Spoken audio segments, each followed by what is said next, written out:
Hey guys, welcome into a Thursday episode of the Bostonian versus the Book. My name is Matt Peralt. We are live on our YouTube and X page at Boston versus the Book. We are on Instagram today. We are replayed on Sports Grid TV today, and we have an audio podcast available wherever you guys get your audio podcasts. My name is Matt Peralt, like I mentioned, but we are pressed into a different space today because I've been on the phone all morning. There is so much going on in the sports world at the moment. We are going to be joined by not one, but two guests. I had planned on talking about Kalshi today with a writer from the New York Times who wrote a big article on the prediction markets as to where we are now in the wake of Kalshi and the NHL joining together to sign the first partnership, which in some people's minds legitimizes the prediction market world. In others, it has nothing to do with the legitimacy of the prediction market world, and it's simply just a PR campaign for Kalshi trying to get people to say that it's okay that prediction markets are existing in states in which sports betting is illegal. That was the plan. And then, well, everything else changed, and it changed in a blink because we are now sitting with a situation that I don't think any of us really thought was going to happen today. And look, if you are someone who's been following this show, you know we've been all over the Terry Rozier conversation. We've been watching to see what was going to happen with the FBI.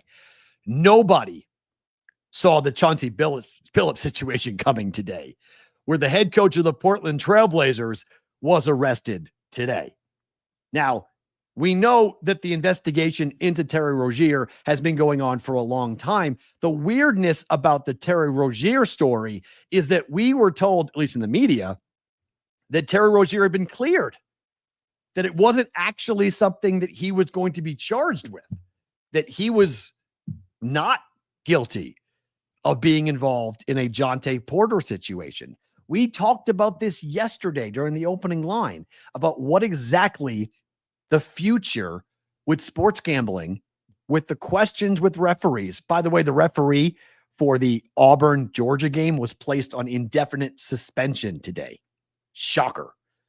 Because anybody paying attention knows that guy's incompetent.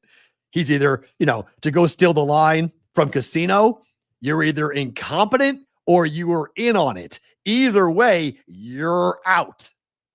And so that's what the SEC did to that referee. See you later. So that is now front and center. I don't know if it had anything to do with the wake or in the wake of this latest round, but this is by far the most high profile because they perp walked a head coach in the NBA. I mean, Chauncey Billups is being accused of some pretty significant things. So let me just read you. This is from the press conference, a Cliff Notes version of what the press conference was today. Current and former NBA players and coaches Chauncey Billups, Terry Rozier, and Damon Jones have been arrested. This was an illegal gambling and sports rigging operation that spanned across 11 states. In total, 30 individuals have been arrested, including 13 members of the mafia. The mafia. La Costa Nostra, okay? The mafia. This is not small time. The charges include illegal gambling, wire fraud, and extortion.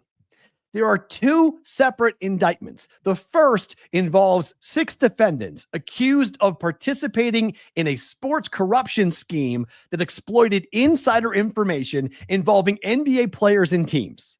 The defendants leveraged their connection to place prop bets based on confidential insider information, winning tens of thousands of dollars per bet. The second indictment involves defendants, 31 of them, charged with participating in a nationwide scheme to rig illegal poker games. The FBI says they used high-tech cheating technology to steal millions of dollars from victims in underground poker games that were secretly fixed. Like, these guys were using dummied up glasses that could then detect what the cards were.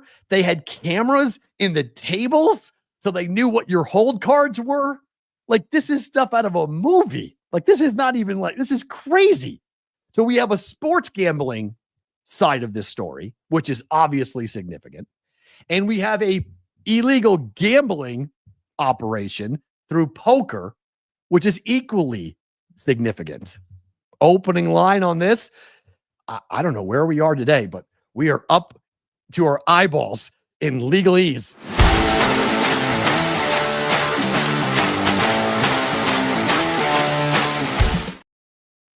Joining us now, Sam McQuillan, for the first time here on the Bostonian versus the Book. Sam, I know you're super busy. Thanks for jumping on today. I appreciate your time. Yeah, no problem, Matt. Happy to. Where are we? Like, I mean, obviously, this is a story that for you guys at Legal Sports Report, like this is a gigantic news day. But like, in your own personal assumptions, how big of a story is this? Well, considering that the DOJ today called it one of the most brazen sports corruption schemes since sports betting became legalized, I would say this pretty much this is right up there with the Jonte Porters, right up there above the Calvin Ridleys. This is the FBI being involved and doing a 4-year investigation and overturning what the NBA had kind of already said in this case, which was that they found no evidence that Rozier had been had done any wrongdoing. So I think just with all those factors, it kind of turning, the NBA on its head and it involving a current coach as well as millions at stake. And they're only calling it the tip of the iceberg. I think it's right up there with the others.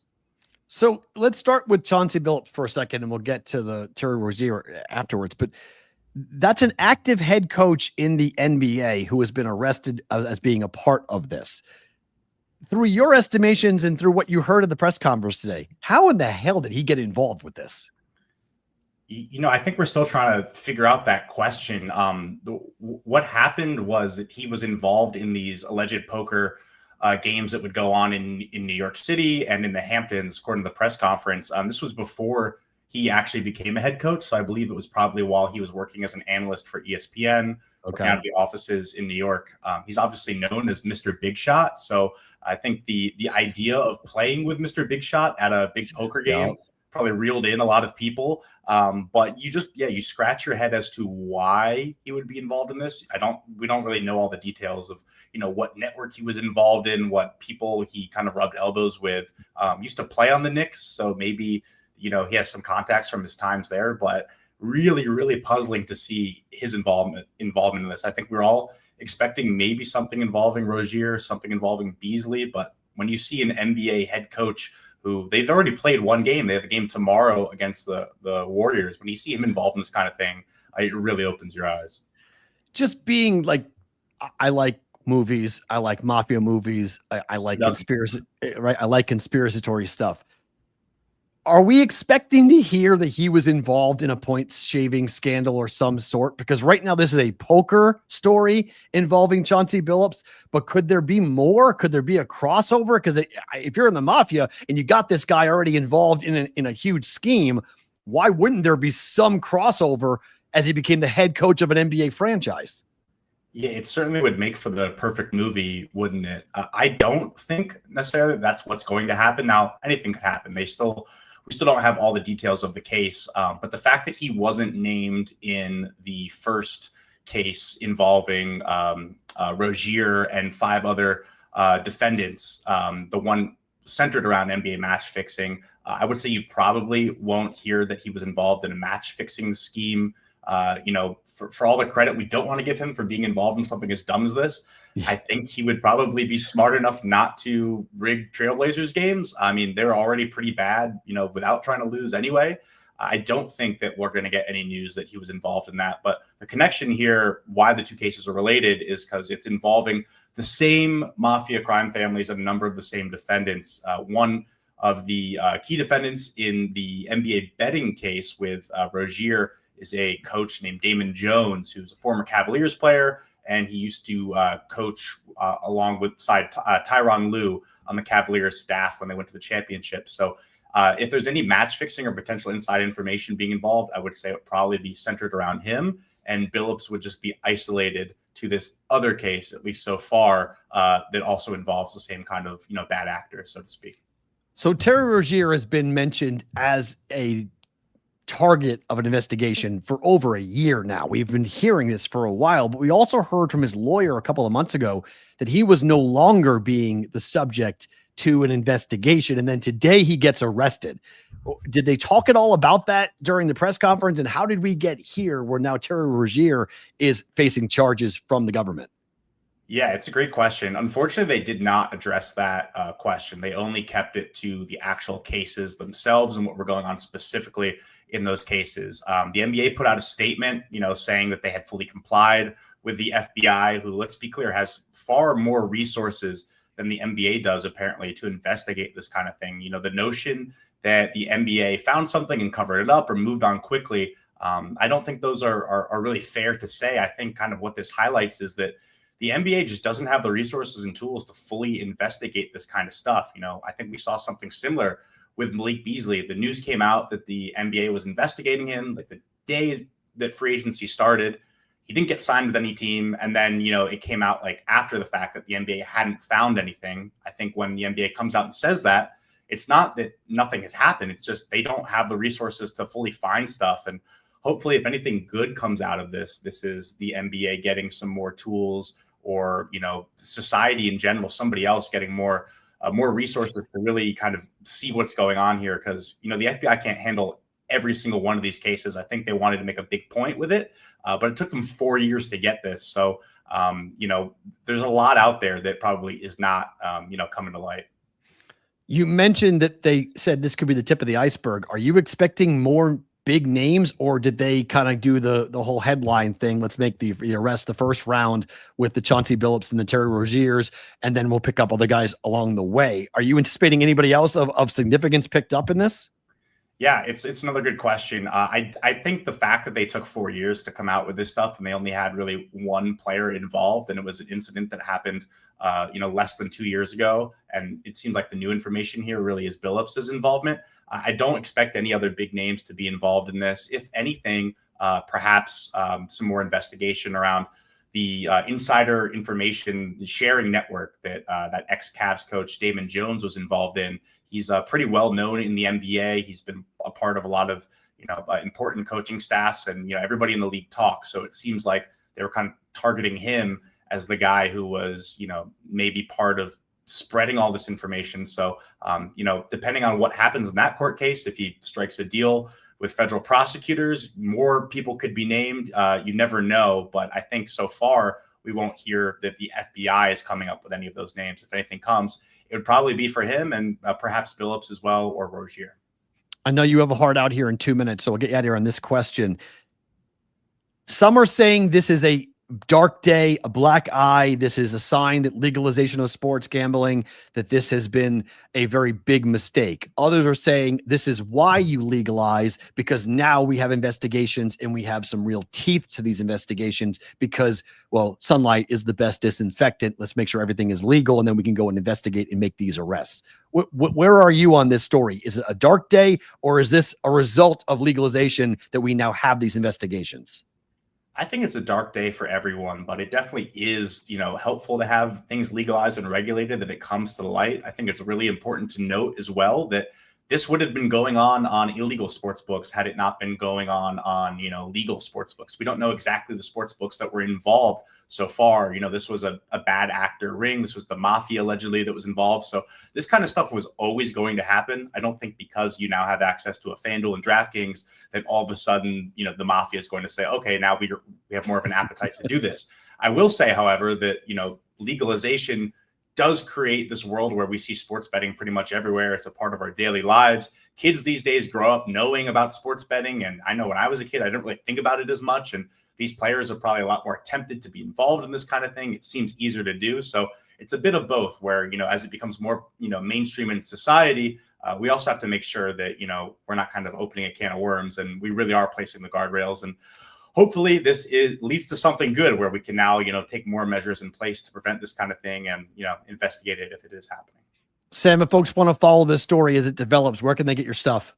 Yeah, it's I'm at Sam McQuill on Twitter. That's at SAM_MCQUILL, or at legalsportsreport.com, where we have all the news on sports betting and everything going on in this crazy gambling world. Sam, thank you for the time. I know you're super busy. Appreciate your time today. Yeah, thanks, Matt. Sam McQuillan from Legal Sports Report joining us here on the Bostonian versus the book. Great to get him on the program so quickly to get into this. He's obviously extremely busy today with this story. We, in 15 minutes, will talk to a writer from the New York Times about Kalshi and about the next wave of all of this, because they're now involved with the NHL. There's more legal news. This was the plan for the show. We just kind of bumped it to the bottom of the hour because we're going to spend 30 minutes on this topic. And then we're going to get to the Kalshi NHL story. And oh yeah, by the way, there's a football game tonight. There's Thursday night football that we have to find a way to get into and have a conversation with. So one of the craziest sports days, because this is kind of what we live in. What I love about BVB, what I have always, and when Dave and I sat down to talk about what this show would look like, so many shows are going to ignore this. Okay. They're going to talk about it, but they're going to ignore it. They're not going to want to go deep into it because this is ugly. Like, this is really ugly. We talked about this yesterday, but this is another story you put up on this list. And this is just 23 and 24, right? This is Shohei in March of 24. This is the UFC coach in January of 23. This is Jonte Porter in March of 2024, right? This is the banning of college prop betting. This is, investigations into the interpreter for Shohei Ohtani and Ipe going to jail where he is currently after what he did, right? This is Jameson Williams and the NFL players. This is the Alabama head baseball coach that got fired, right? This is just a snippet of what we have been dealing with and what we've been talking about on this show whenever it breaks. And I get up this morning and my DMs are going crazy. Everyone's writing. I'm getting text messages. I'm getting phone calls. People are like, what the hell is happening? How is Chauncey Billups involved in this? And look at Chauncey Billups is not involved up to this point in anything to do with sports gambling. It is all about the illegal practices that the mafia were running for these poker rooms around the country. Look, if you live in New York, you New Yorkers know what I'm going to talk about. The poker room world in New York City is legendary. And I mean legendary. The amount of money that is bet illegally in poker rooms in New York and Los Angeles is incredible. If you guys, there's a great movie. I'm going to forget the name of the movie on the poker. They called her the Madam of Poker. I've read the book. Her brother was the Olympic skier. Chat, help me out. I'm forgetting. Brandy Chastain played her character. That movie, which is all about the Hollywood elite in the illegal poker rooms that were in there. And she got arrested for Molly's Game. Thank you very much. Good job. Appreciate you, K-Bro. Absolutely. That's what it is. Molly's Game. Great book. Great story. Great movie. Kevin Costner's in the movie. I'm going to go watch that tonight, I think, because it's so perfect. But that's what this is. Okay. That's what this is. This is Molly's Game. This is about a high stakes illegal poker room in which the mafia was taking a rake. But they weren't just taking a rake. They weren't just taking a rake. They were, this is crazy. The poker scheme targeted victims in the Hamptons, Miami, in Las Vegas, and Manhattan. Get this, okay? They were lured to participate in rigged poker games by the chance to play alongside, and you heard it with Sam, former professional athletes, including Chauncey Billups and Damon Jones. The FBI says that the defendants utilized altered shuffling machines to read the cards in the deck and then relayed that information to an offsite operator. The offsite operator, known as the quarterback, then sent the information to somebody at the table. Hey, he's got a king and a queen. The FBI also says that the defendants utilized other cheating technologies, including poker chip trays that read cards through hidden cameras, special contact lenses and glasses that could read marked cards. So you're holding up your cards and it says, okay, this is, it would read green or blue if it was a face card.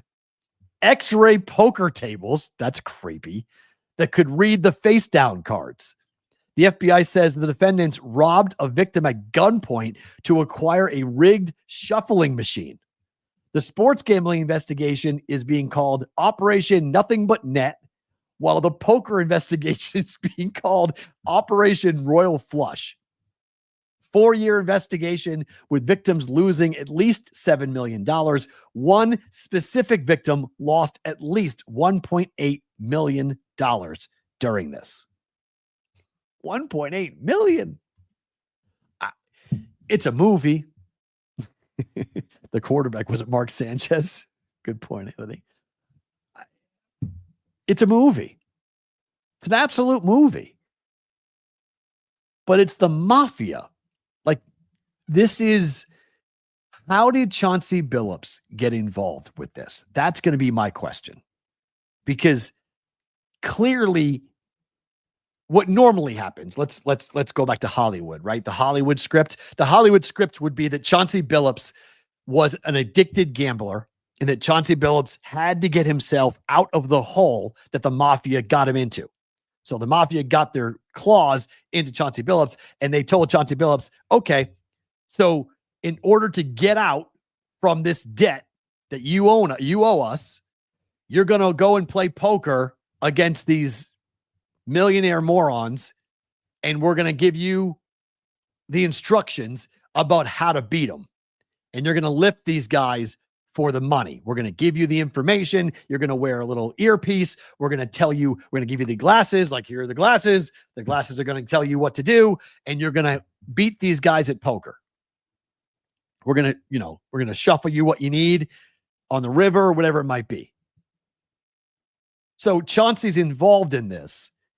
Or Chauncey Billups goes to the mafia and says, why don't we go ahead and do this, because I can play poker and take these guys for what, just give me a little bit of an edge and I can beat these guys. I don't know. I mean, I'm not, we're going to find out clearly, was he just, forced to participate, or was he an active leader in all of this? And I'm guessing by the charges and the length of jail time that they'll be going after for Chauncey Billups. But the lawyers for both Chauncey Billups and Terry Rozier this morning are both really upset at the FBI because their defendants were not given the opportunity to turn themselves in. They perp walked them. And that's really pissed off the attorneys, because they would have turned themselves in, because it's not typical in white collar crimes for the police to show up and arrest. I guess I haven't seen the pictures yet, but I guess there's pictures of Chauncey Billups being arrested and Terry Rozier being arrested at their houses. So that's not typical for a white collar crime. Normally they're given the opportunity to turn themselves in to avoid a publicity show when they're a high profile individual, like the head coach of the freaking Portland Trailblazers. Terry Rozier is in, he's in the NBA, but he didn't play in game 1. He had a hamstring injury. Right. Sure he did. Sure, Terry had a hamstring injury, so he didn't play. But so the lawyers are mad. The lawyers are mad that they didn't, that their defendants weren't given the opportunity to avoid a public display of police power, essentially, to go and arrest them. But I mean, the FBI can do whatever they want. I mean, these guys are, generally speaking, if the federal government is knocking on your door, you are not going to beat the charges that they've got it. The feds are pretty good.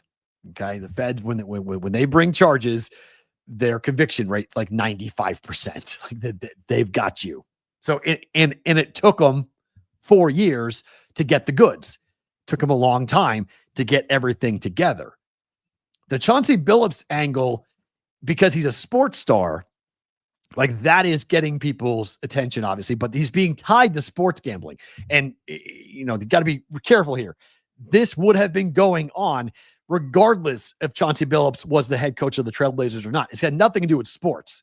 It's an illegal gambling ring. It's the mafia running underground poker rooms. That is what Chauncey Billups is being accused of being a part of. The Terry Rozier stuff is awful. And I mean, just absolutely awful. If you take a look at the Terry Rozier stuff and what has happened with Terry Rozier, this is, the video on the game in which he's being accused of betting, defendants placing more than $200,000 of wagers on the unders on Terry Rozier prop bets. I mean, and then for him to he played 9 minutes. He played 9 minutes on this. And what's so interesting about all of this, and people are running around and looking around for Terry Rozier. There's a playoff game in which Terry Rozier for the Boston Celtics shot 0 for 10. There's a couple members of the Boston media that are running around saying it was fishy when he shot 0 for 10 in that game. No one can go 0 for 10 from behind the 3-point line. That's the problem. Now, I think that's a complete bullshit accusation to just throw it out there because one game had one bad stat line for Terry Rozier. It's the same thing if you go back to his time at Louisville and you're going to go like, oh, he was awful at Louisville in this one game. Like we have no idea, okay? But the problem when you do it once, it's like a guy who cheats on his girlfriend. If you do it once, the chances are you might do it again. And so if you did it once, if you took money to throw a game once, who's to say you didn't do it multiple times? Who's to say you didn't do it a bunch of different times? So, I mean, Billups getting pinched for poker. It's not sports betting. So be careful about everyone running to link the two because it's not, okay? Chuck Todd, simple solution to the gambling anxiety the leagues are feeling this morning. Ask your gaming partners to ban player props. Might be the stupidest thing you could do. It literally might be the stupidest thing you can do right now would be to ban player props. That's not the solution to this, okay? The solution is not to go back into the closet. It's not to go back to the black market because that's where they all were live. People like betting prop bets, okay? The solution is throw the damn book at Terry Rozier, at Jonte Porter. That's the solution. And look, don't take a $10,000 bet on a prop bet. Okay? You want to prevent this stuff from happening? Don't take big plays on prop bets. I think the vast majority of people who gamble in America, if you told them that the limit was $1,000 to bet on a prop bet, yeah, is that going to piss off the professionals? Of course. They're going to be furious. And do the books want the liquidity? Of course they want the liquidity. They want to take the money off the chump coming off the poker room or coming out of off the floor. Who wants to put $50,000 on a prop bet that'll never hit? Of course the books want that opportunity to take that. But if you're going to ban or limit anything, that's what you do. Just drop the limits down. Like, don't go and talk about getting rid of prop betting again. It's just moronic to do that. It doesn't make any sense. Like, we have to use our brains and be careful about jumping off the deep end when stories like this come out. This is not the last time we're going to have a prop betting scandal in America, okay? Here's the thing.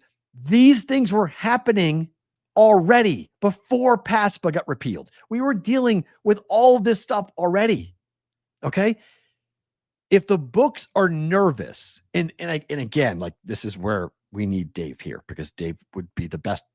If you are nervous, the books don't want to turn anybody away. The books want the action. The books want the liquidity. No one's feeling anxious today, by the way, on the sports betting side. Like this is just a day at the office, okay? This is Terry Rozier getting picked up, okay? Chauncey Billups has nothing to do with the sports gambling industry. Nothing, okay? This is a mafia story.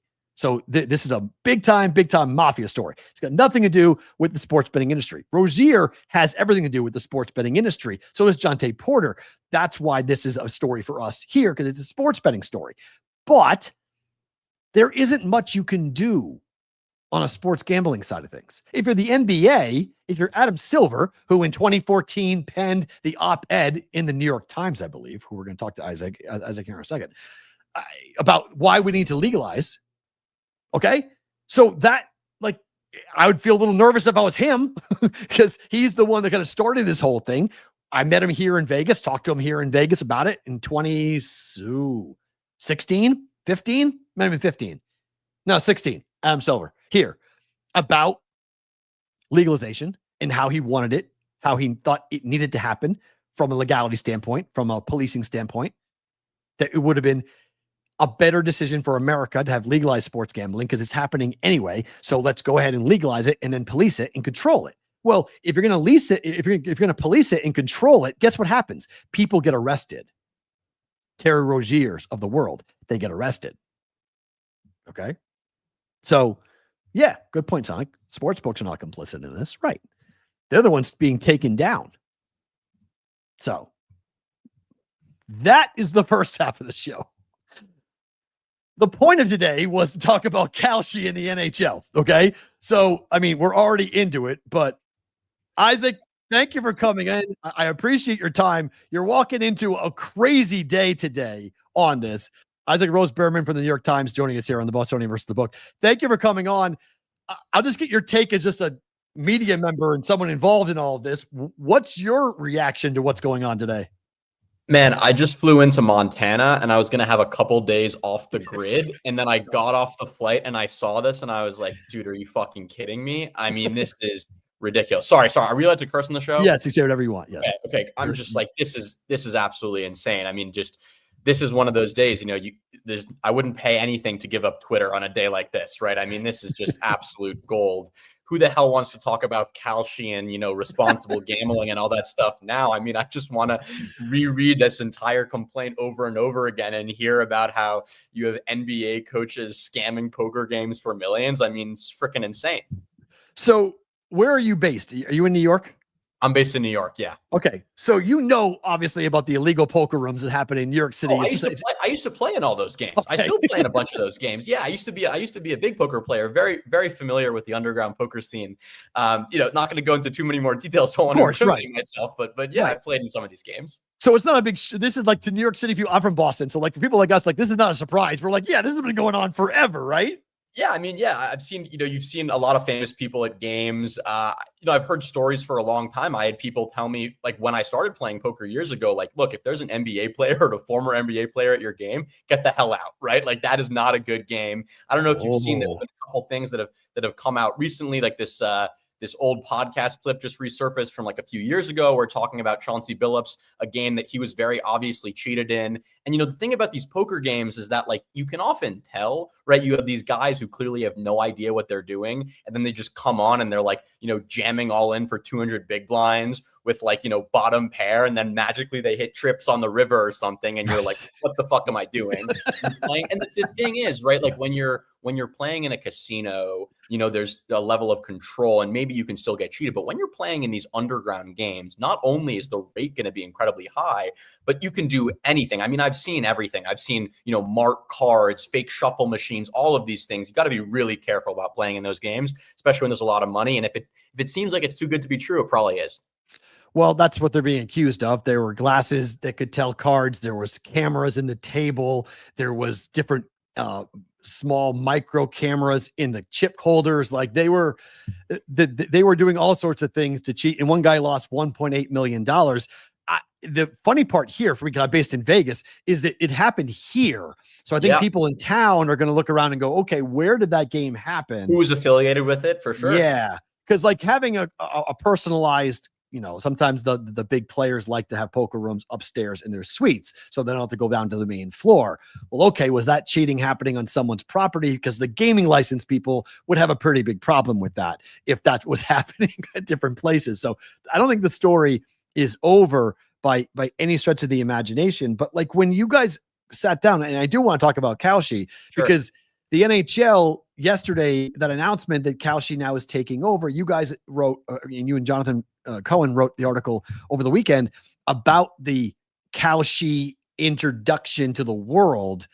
Like, how do you guys perceive Kalshi in the prediction markets? And then do you think the NHL, in the wake of what happened today, are they kind of feeling like, uh-oh, what do we do? Yeah, I mean, so look, first and foremost, like I am a gambler, right? I'm a bettor myself. I am in favor of more places to bet, right? So I'm not, and there's this whole debate about whether or not prediction markets should be legal, regulated. Like that's this whole separate question. My general inclination is that, like, look, more places to bet is good, right? As a bettor, you want more outs.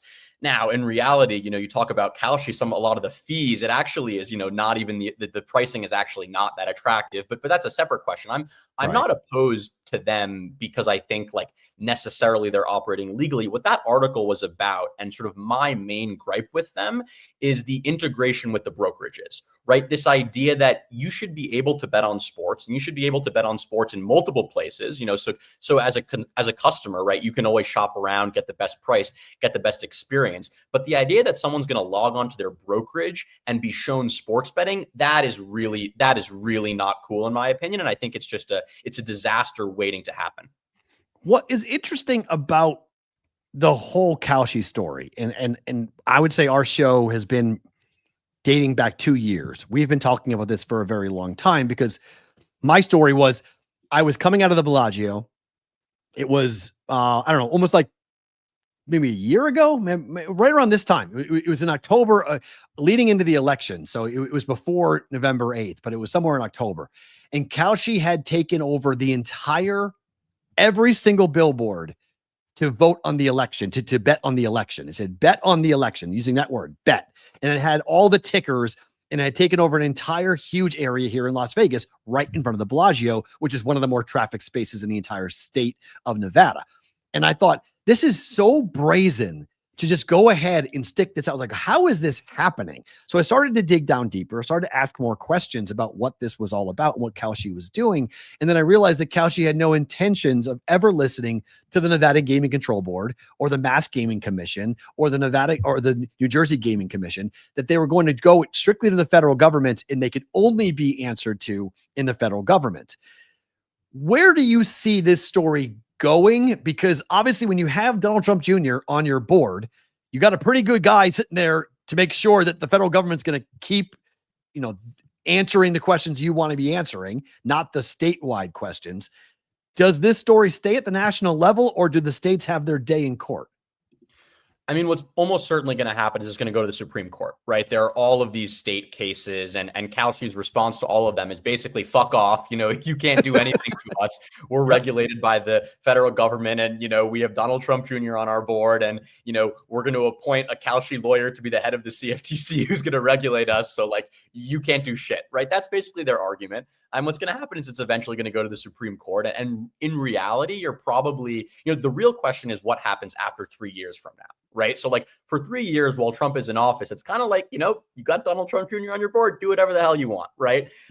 Whether that lasts, and their game plan is obviously to try to become too big to fail. And then at that point, whether or not someone can crack down on them is up for debate. I mean, my main thing is, look, like I don't have a problem with like the platform theirself, but like, I don't like people lying to me. Like, don't piss on me and tell me it's raining, right? That's like, my line. You're stealing my lines. Yeah, there you go. But like this idea that you're going to go on and literally run ads. You're talking about the ones they're running outside the Bellagio. Like, I was talking to some legislators from Hawaii recently where there's no legal gambling. They don't even have a state lottery.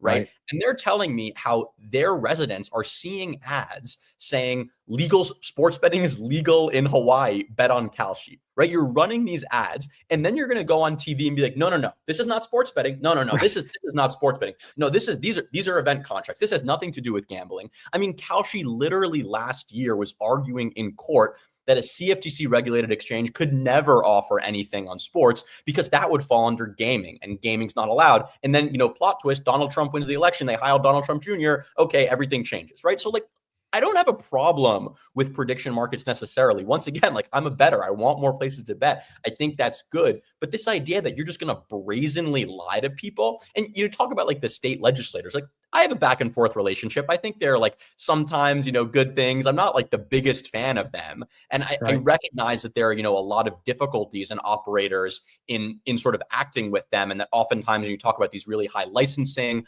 and tax fees, which are often going to get passed down and make sort of the experience of betting way worse for a lot of people. But this idea that you're just going to basically brazenly break the law and once again like tell people this is not gambling, that's what it really just doesn't sit well with me. And I think about like my grandfather, may he rest in peace, who was like a big sports bettor and a horrible investor. Like one of the, I learned a lot from him in gambling, but more than anything, I learned what not to do. Right. And every day he would look up and he would look at his, check. He would look at his brokerage account, see his stocks. And if the market would go down, he would sell everything because he was an idiot, because he's a horrible investor. But what happened is, despite that, over time, his investments went up. Right? When he retired, he made money, and he lost a lot of money betting on sports in his life. But these were two distinct parts. There was the sports betting he did, and there was the investing he did. And because investments tend to trend upward, even though he was a bad investor, he still made money on that. And I know for a fact that if he was still alive today, and if he opened his brokerage app and they were like, hey, Chiefs money line, right? What would have happened is he would have put $50 on it. Maybe it would have won, maybe it would have lost. He would have ended up doubling down, and he would have lost his entire brokerage account, his entire retirement savings in a couple of days, right? That's the problem here. It's not about sports betting. It's about the conflation of sports betting and investing, and telling people that this activity isn't gambling, that, oh, you're predicting you have a great chance of winning, when in reality, once again, we talk about the fees, right? Anybody who goes in and fires, Bill's spread on Kalshi, it's the same exact price as it is going to be on DraftKings and FanDuel. You're gonna lose, right? Like even if you're gonna win, like doesn't mean it's not gambling. So that's, you can tell it gets me riled up. Right? No, I've had the exact same rant. I'm on the exact same page as you are, and why I think this topic has been the most corrupt topic that I've ever covered. And I've been doing full-time sports gambling content now for over 6 years. The reality is people don't even know, right? Like so John and I wrote this piece for the New York Times. Slight clarification: I don't work for the New York Times. We just wrote that piece for the New York Times. Okay, thank you. But like that was mostly just awareness. Like people don't even realize that, oh, wait, if I go to the App Store and I go to download Robinhood, because everybody knows what Robinhood is, oh my God, they're literally they're advertising sports betting. That's the number one thing. Like, oh, trade on sports. Like, just get this bullshit out of here, right? I'm a gambler, right? I love gambling, but once again, just don't lie to me, right? Like gambling is not bad, but it should not be in an account in the same wallet next to your retirement account. I mean, it's just ridiculous. So you now that I'm glad you're clarifying, because I'm just looking at your Twitter bio. So tell me about the two things that you're involved in. So the newsletter that you do does what? Yeah, so I write a newsletter called How Gambling Works, basically about the industry, about gambling more generally. And then I also work for a think tank, so I basically do like research on gambling and sports betting. But then also, I'm a bettor, right? Like I think of my identity as first and foremost as a bettor, and so I try to have that be kind of front and center in my work and my journalism, just to kind of provide the perspective of like, look, like I understand, like I'm not someone who thinks that gambling is evil or sports betting is going to ruin all of our lives, but like, look, this is something that if people are going to be writing about this, they should at least know a little bit about it, and maybe they should bet themselves. 100%. I'm very glad that Jonathan linked us up together, because I'm going to bring you back on the show, because you and I see the world similarly. So I love this conversation. The part about the NHL and Kalshi, which I find really fascinating. And there's people on LinkedIn who have been so adamant about prediction markets and how they are only to be licensed through the CFTC, and that this is completely fine for the exchanges. The offerings that Kalshi is doing is legal, except they can't sign deals with the sports leagues. It is in the bylaws of what a CFTC swap is. They cannot have any indirect or direct contact with the entity, meaning you can't trade an oil future. You can't trade an oil swap if you have a relationship with Exxon. You can't have even a sniff of inside information. Why the hell would Kalshi sign that deal with the NHL unless they know the federal government they're not going to enforce the very laws on the books?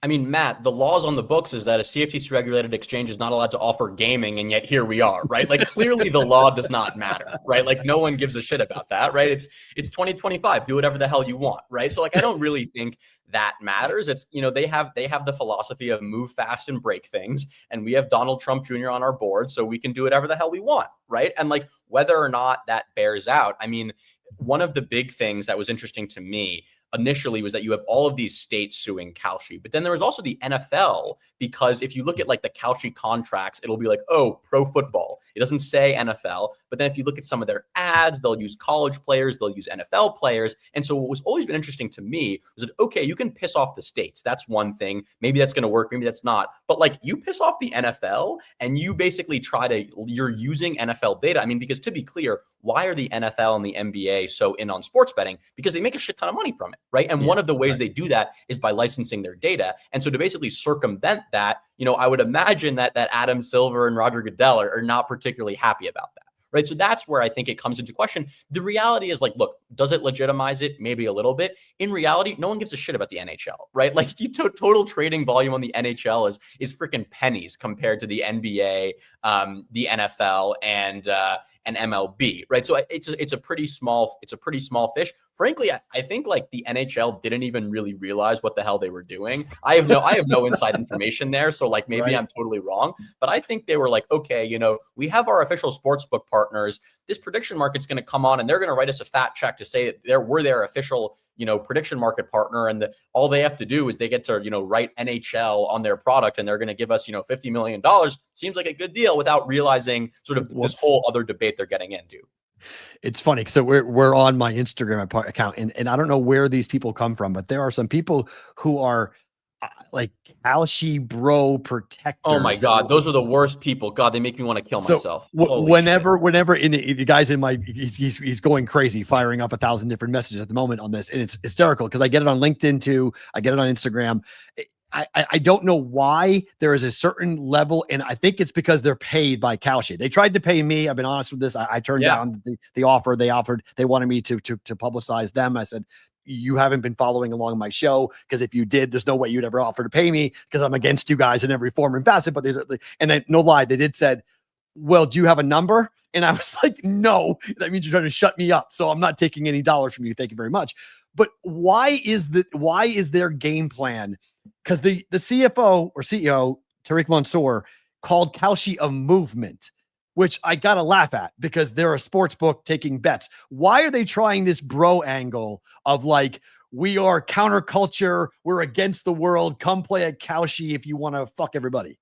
Dude, I mean, the thing that pisses me off most is when he'll go on and he'll say, look, we want to make prediction markets $1 trillion asset class. I'm like, what the fuck are you talking about? Right? Like, first of all, you're 90% sports, right? So everything else about, we're this like truth-seeking engine, it's fucking garbage, right? It's useless. And then when you talk about sports, like, once again, like, it's a distinction without a difference. And anybody who bets on sports obviously knows this is sports betting. I mean, the reality is they have to, no one, I'm not going to speak for them, right? Because they're their own thing. But like, I don't think they all know exactly what they're doing, right? They just know that they have to basically spin this as, this isn't sports betting. This is something totally separate, and therefore, because that's what allows them to, circumvent state regulation, be regulated by the CFTC. And to be clear, a lot of benefits to that. Not only, of course, can you just operate in states like Texas and California, but you don't have to pay all of those pesky state taxes, right? It's a great fucking deal, right? Like, I do this every, I talk about this and I'm like, why the hell am I not in the prediction market game, right? Maybe I need to start my platform ASAP, right?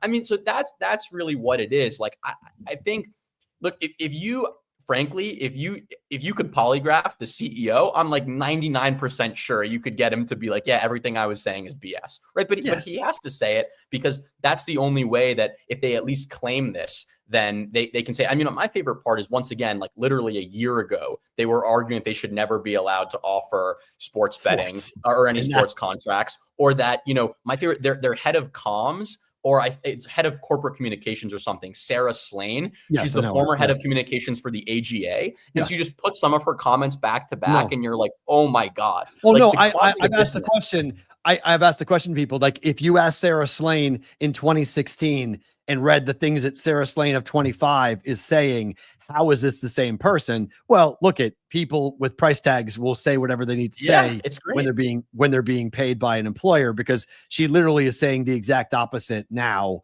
about Kalshi in prediction markets versus, and she's putting the guy that came after her Bill Miller, who now is the head of the AGA, he now has to clean up the things that she's saying because he has his own people. And Bill Miller's a freaking mess, right? Like that guy doesn't even know what the hell he's doing half the time. I mean, it's like the worst. Look, I have my disagreements with the AGA, but like there are a lot of very sharp people there. There are a lot of very smooth operators. Like why the hell they roll Bill Miller out on TV is still a shocker to me. I mean, I will say the only thing you talk about, like all the people, who are like getting paid by Kalshi and Polymarket to, promote all this stuff. The only thing that like makes me slightly happy about that is you see some of these takes and you're like, hey, these are my counterparties, right? Like these guys, I don't know if you've seen any of these, like, oh, I found this great strategy on how to trade on Kalshi. And it's like, oh, you take the better team when they're behind, and then you trade them. And I'm like, wow, $1 billion idea there. Like, yeah, go fire off on the exchange. And like, hopefully I can be your fucking counterparty, right? Like that's the only thing that actually gets me like excited about this. But on the other hand, you're like, you think about all of the normal people who like aren't, really in the gambling world, who just like open up their Robinhood. Maybe they're day trading a little bit. And obviously a lot of people day trading are going to be losing, right? Yeah. But a lot of people, Robinhood, the last time I checked, has over 2 million retirement accounts with $20 billion in assets, right? Yep. A lot of people use this to trade, their retirement savings and their savings. And the idea that those people are going to be going on. And if you open up Robinhood, the first thing they show you is trade on tonight's NFL game. And it's like, that is just so fucked up, right? Because you can talk about the difference between gambling and investing, a lot of different ways to cut it. Fundamentally, these are negative. It's negative sum, right? It doesn't go up. You're betting on one side, someone else is taking the other side, and Kalshi and the market makers are taking a fee, right? You can still win, but the average recreational user who's just firing off, they're still losing their 5% VIG just like they would at a sportsbook, except now they don't even have to deposit money into their sportsbook account. They're literally using their savings and their brokerage. And Kalshi is telling them, oh, this is an investment. You can use your skills. And I just think it's fucking abhorrent, really. It's disgusting. I think we'll end it with this because we're going to have you on again. This is an absolute awesome conversation. As a gambler, how do you feel that Underdog has announced that they're going to be laying off their liability using Kalshi? Oh, yeah. I first of all, I think it's fucking hilarious, right? That's the first thing. The second thing is I still kind of think it's a bit. Right. In that, like, I think so Underdog has like their own prediction market partnership with crypto.com. Right. Yeah. And there's this whole thing about prediction markets. It's like, oh, is there a viable economic use case? Right. And so for some of these things, the reason I find that really funny for sports betting is that like the people with actual economic incentives here, like the owners, the players, the teams are actually not allowed to trade at all. Right. It's like the people with the real economic incentives can't trade. And so when I saw that, maybe this is me with my tin hat conspiracy theory, face on, but like I saw that as basically Underdog working with crypto.com. And by saying that, they're providing an economic legitimacy case for prediction markets, right? So whether or not they're going to do it, now prediction markets can say, hey, this is a real use case for us. This is why it's legitimate. And like, look, is it possible that like maybe down the road, some sportsbooks would do this? I know a lot of traders at sportsbooks, right? Like their bankroll is pretty big, right? Like they don't really need, it's very, very rare that they are going to have liability on individual outcomes. And when it is, it's going to be these really niche outcomes. Like, for example, it's like, LeBron James has his DraftKings parlay of the day at like 5,000 to 1 and 100,000 people tail it. And like you're on the last leg and it's like, Saquon Barkley to hit and score a touchdown. And you're like, fuck, okay, now we have this massive thing. But like on a day-to-day basis, the idea that they're going to be hedging out their positions. I mean, because as any gambler knows, like you only really want to hedge out if it's like a significant part of your bankroll and you're kind of like paying no juice on it. But like on a regular slate of NFL or NBA games, the FanDuel and DraftKings have no need at all to hedge out their positions. So I just think it's pretty stupid. And I just saw it as like basically a way to kind of provide this other way of legitimizing a use case.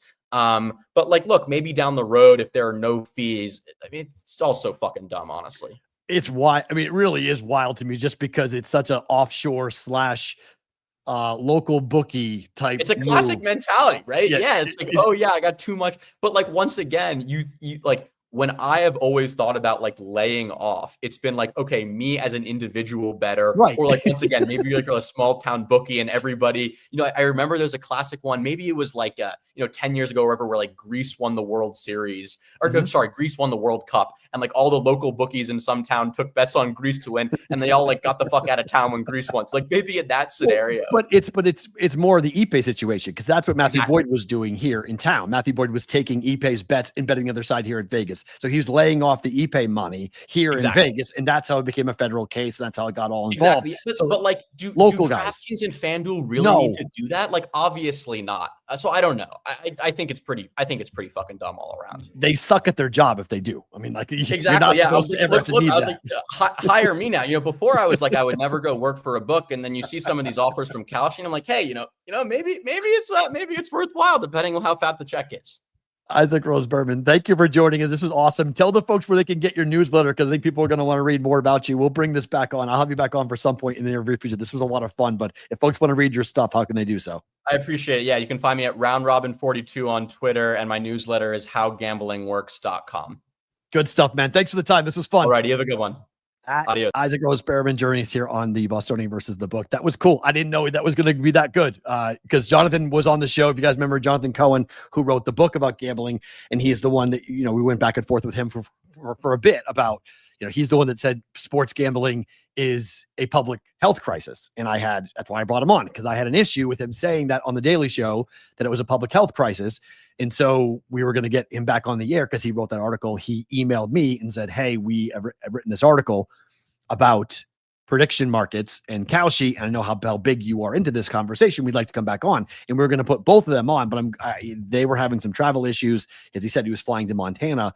And so we were going back and forth last night, and I was like, hey, can you guys come on in the second half of the show? Because the first half is obviously chaos with what's going on with the federal government. So, I mean, look, this was a different type of show for today. And so I just want to say a quick thing before we say goodbye to Sports Grid, to give you guys a little sports betting content.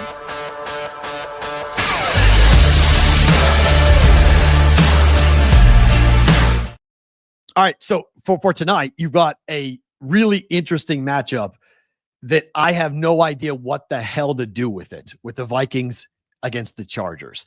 The Chargers are coming off of a loss in which, you look at it and you're like, okay, the Colts are the best team in football. Okay, that's me saying that. Number 1 seed. They lost by double digits. They got killed. Gave up 38 points. And so you're like, all right, is that Daniel Jones, who continues to be one of the best quarterbacks in the NFL? He's 4-0 as a favorite. He's the only quarterback in the league who's 4-0 against the number as a favorite. He's been the most profitable quarterback in the NFL. So how much did we learn about Justin Herbert in the Chargers? Because, okay, they're not as good as the Colts, but does that mean that they can't beat the Vikings? Because the Vikings with Carson Wentz have been a disaster.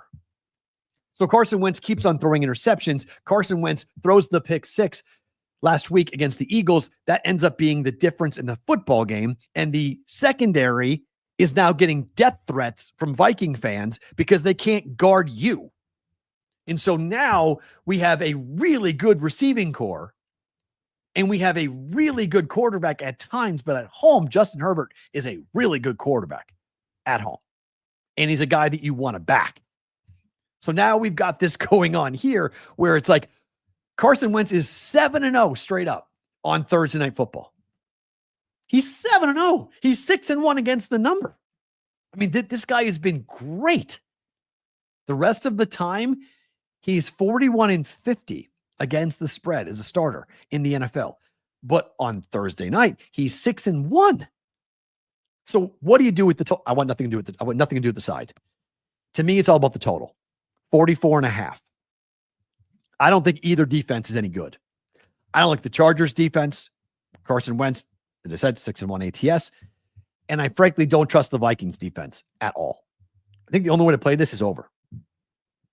Over 44.5. I know it's Thursday, and Thursday night can be tough. And I know that the dogs on Thursday in prime time have been an absolute cash cow. You want to bet dogs tonight? You want to take the points, take 3.5 points, take 3, depending on the book? Sure. I mean, it's been remarkable to watch the domination of teams that are in prime time, that are given points this year in the NFL. They are absolutely a team that you want to back. Carson Wentz by the number is a quarterback that you'd want to back. 7-0 straight up, 6-1 against the number. So I think if you're looking for a side, I would only back the Vikings tonight. I'm not backing the Vikings, though. I can't. I can't back Carson Wentz. I can't get over the interception that he threw against the Eagles for a touchdown where he basically threw the ball right to the linebacker to run it back. Can't do it. Over 44.5 is my only play on tonight's game for Thursday Night Football. You guys are watching on the replay on Sports Grid. Thank you for being here. This has been a lot of fun. I love watching. Last night, I watched almost the whole show on Sports Grid. It was pretty cool. So thank you. Tomorrow, Fight Song Friday. Huge show tomorrow. We will be joined at the top of the show with Jeff Pearlman, author of the new book on Tupac Shakur. Yep, we're doing that. We're talking about Tupac. Why? Because Dave would have flipping loved it. So we're talking Tupac Shakur. Jeff Pearlman joining us tomorrow. And then Newbie is back on for another hit. Newbie's Nuggets. I don't know what we're calling it. Newbie joins the show as well tomorrow on a Fight Song Friday in between those two interviews. Big show tomorrow. Hope to see you all back on Sports Grid tomorrow. For the rest of you guys who are live watching on YouTube, X, or listening on the podcast, bonus time now.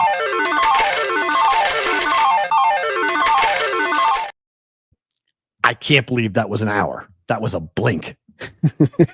that was a blink how fast I go. Thank you, Ian. Lights out. Yes, Joe Alt's back. That's true.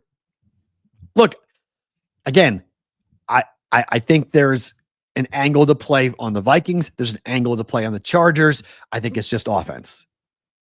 Offense. Okay. That's where I'll go. Yeah. Sorry, Will. Thanks, Joe. Will getting busy. I don't even, we haven't had swears in so long. And like, I haven't been told that I can't swear.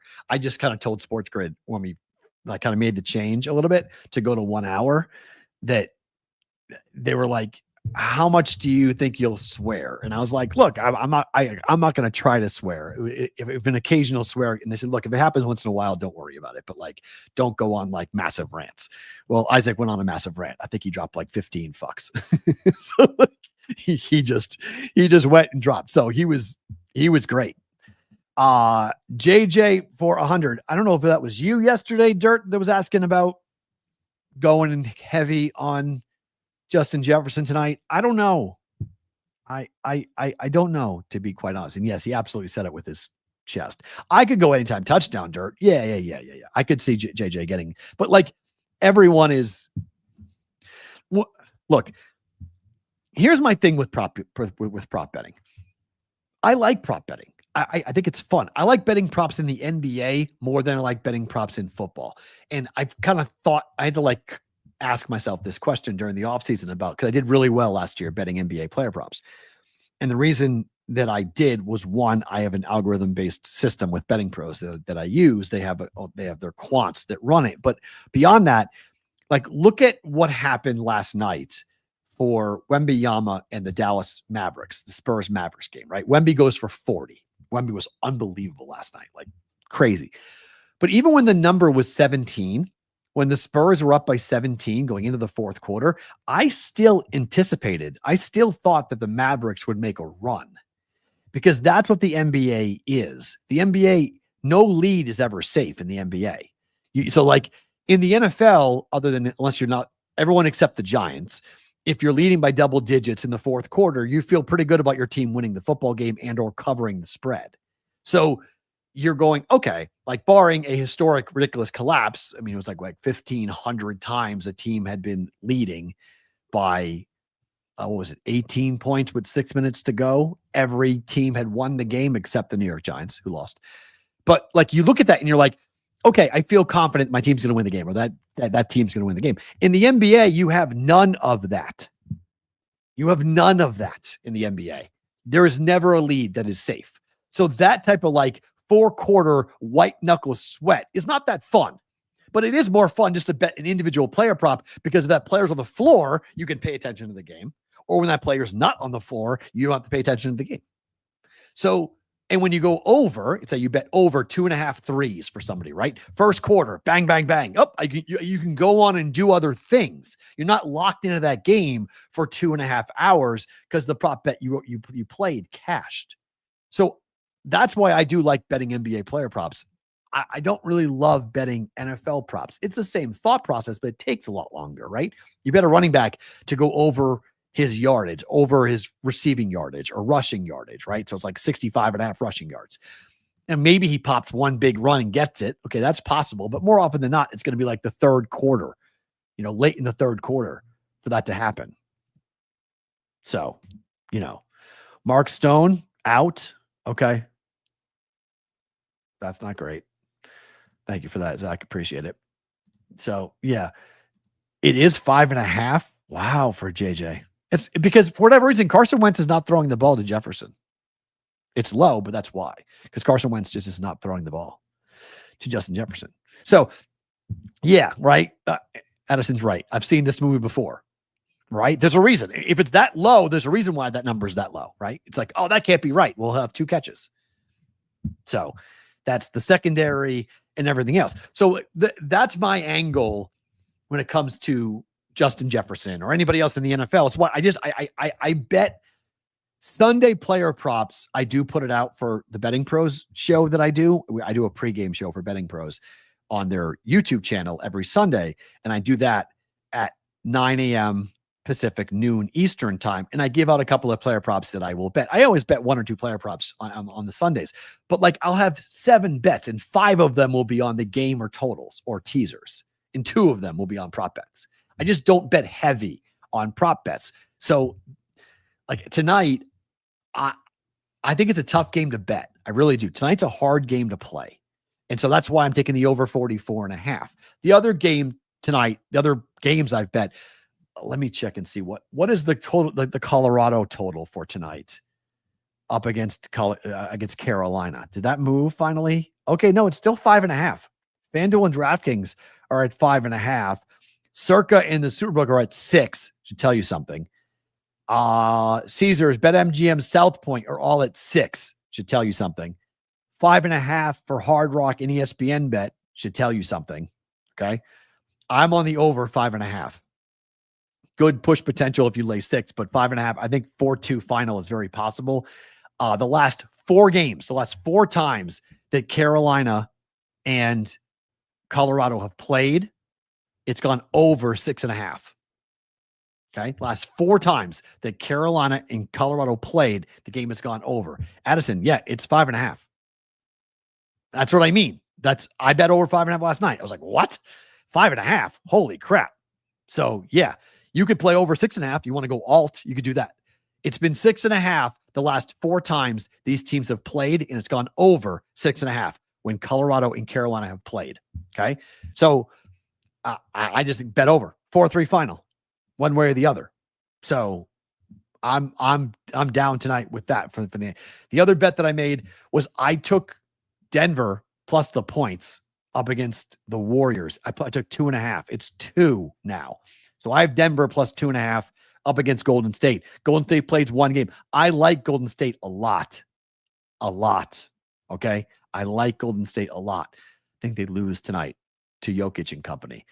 Remember, Westbrook not on that team. Michael Porter Jr. not on that team. They've made changes. The depth is there. It's better for the Nuggets this year, but it's still the Joker. And I don't think there's anybody on that roster for the Warriors that can stop him. Jimmy Butler, again, I've been giving out the numbers, but when Green, Butler, and Curry have played together on the floor, the Warriors are 24-8. All right. So maybe a 2-point win for the Warriors. We went on the hook, but I took the 2.5 points. I took plus 2.5 tonight for Denver because I do think in their opener, I do think Jokic is going to be a very difficult guy to stop. OKC against Indiana. I have no idea what Indiana will be in the wake of the Tyrese Halliburton injury. So 7.5 was the number last night. It currently is 7.5. It hasn't moved. So that's just the number for OKC. It was 7.5 in their opener. It went to double overtime. They won the game, but then it came nowhere near covering against the Rockets. That was at home. Now OKC's on the road, and again, it's 7.5. That's just sort of a, as Dave would call it, a stop sign number for anybody. Like, do you want to lay 7.5 points at home or on the road on OKC? Go right ahead. No, thank you. Not doing that. Jokic triple-double. Don't hate it.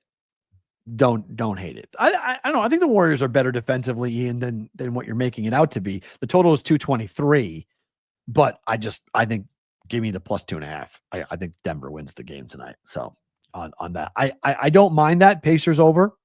I mean, Pacers plus 7.5. I don't mind that. I don't think that's a horrible situation.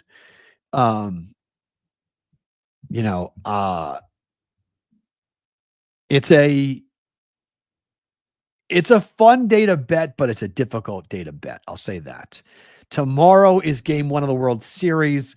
Tomorrow is some college football. Saturday is college football. The NFL slate on Sunday stinks. I don't know if you guys have seen it or not.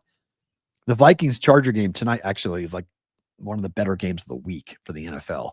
And then the college games are okay. Like, this is just kind of one of those weeks where, like, we don't have big rivalry games yet in college football. That's happening in November. And then we have the World Series, which is good on Friday, but the NFL, 6 different teams are on buys this week in the NFL. 6. I don't know. Georgia State, I haven't even looked at it, JC. I'm being honest. I haven't even peeked at it. I'm not sure. Laying 6.5 to Georgia State. I don't know. Yeah, I think Miles Turner is out tonight-ish. I think that's true. I think Miles Turner is out. So overs for the Boston and the Islanders game. Addison likes that tonight. Let's see. Bruins are playing at home against Anaheim. Over 6.5 or over 6. You can get a 6 at here in Vegas, but everybody else is at 6.5. South Point's at 6. 6.5 FanDuel, 6.5 at Circa. So over for Anaheim and Boston. I don't hate that. And then the Islanders, Detroit at the Islanders, again, 6.5 or 6. 6.5 at FanDuel and DraftKings, but Circa's at 6. So is the Superbook, Caesars, BetMGM, South Point. So you can get 6s here in Vegas for that. I don't mind the over 6. 6.5 makes me a little bit concerned coming up on that. Tomorrow, JC from KC, we'll get into this. Every day we get closer to the World Series, I start liking Toronto more to win this thing. The trends would go ahead and bear that out. The last 4 times one team swept and the other team went 7 games in the championship series, the team that went 7 games won the World Series 3 of the 4 times. So to give you an idea, 3 in a row too, last 3 times that the game 7 winner went on to win the World Series because they're hot. So how cooled off will the Dodgers be? I don't know. We'll find out in game 1. But right now, if Toronto wins this series, Toronto better win game 1. That's all I got to say. Better win game 1. If they lose game 1, I'm not so sure I'm going to sit here and say that. I still think it's LA in 5, but if Toronto wants to win the thing, they cannot lose game 1. They better win game 1 and get a lead and put the pressure on the LA Dodgers. Favorite thing about today.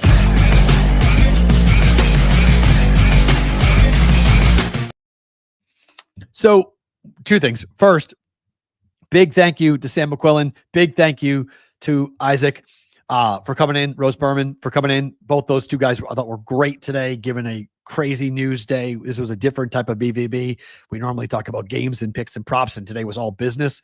So it was a big news of the industry day. The whole day could have fallen under the news of the industry. So I appreciate you guys. This is kind of where our show is a bit different because I think it gives us a chance to talk about things beyond just what happens on the field. I think it's also the business of sports gambling and the issues around sports gambling, not just the bets themselves, because I do have a huge interest, and Dave did too. And we love talking about the business and talking about the public. Obviously when you have arrests made first thing this morning and it's Chauncey Billups and Terry Rozier, you guys know what we're starting with. You know what we're talking about. You know how the show is going to go. So thank you for that. And thank you to those 2 guys. If you missed any part of those interviews, I highly recommend you go back and watch it because they were great. This goes without saying, but every day I am being reminded about the fragility of life and how we have to appreciate everything that we have. And I'm 48 years old, and I don't know why my own mentality, my own mortality is such a major topic, and obviously it's in the wake of Dave's passing, but it's not just in the wake of Dave's passing. My stepfather's been battling. He has been in and out of, he's in the ICU at the moment and in Boston, and he is battling. He's going to recover. It's going to be okay. But it's been a really scary 3 days with my mom, and my mom's been texting me like crazy about what's going on and what happened with the doctors. And he had a procedure yesterday. And so, and it's, you know, it's a heart issue. So it's a pretty significant thing happening with my stepfather. This morning, I get a phone call, and somebody who works with Amanda passed away. A pretty big figure in her organization passed away. So at 6 a.m. this morning, you know, the arrests come down at 6:30 this morning. I get a phone call from Amanda, and, you know, informing me of, you know, she has to go and deal with her people because a really significant person in her organization passed away.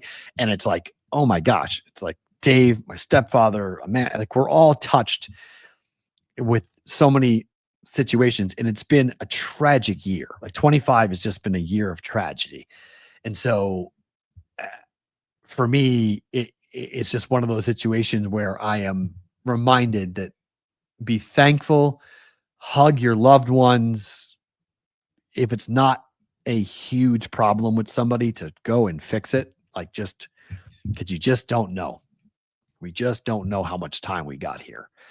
Appreciate it. I know I'm trying to at every step of the way, trying to appreciate every time we do a show like this, which was today was super fun. And every time I get to do a show like this, just to appreciate it and to say thank you and to honor it and be appreciative of the opportunities that we had.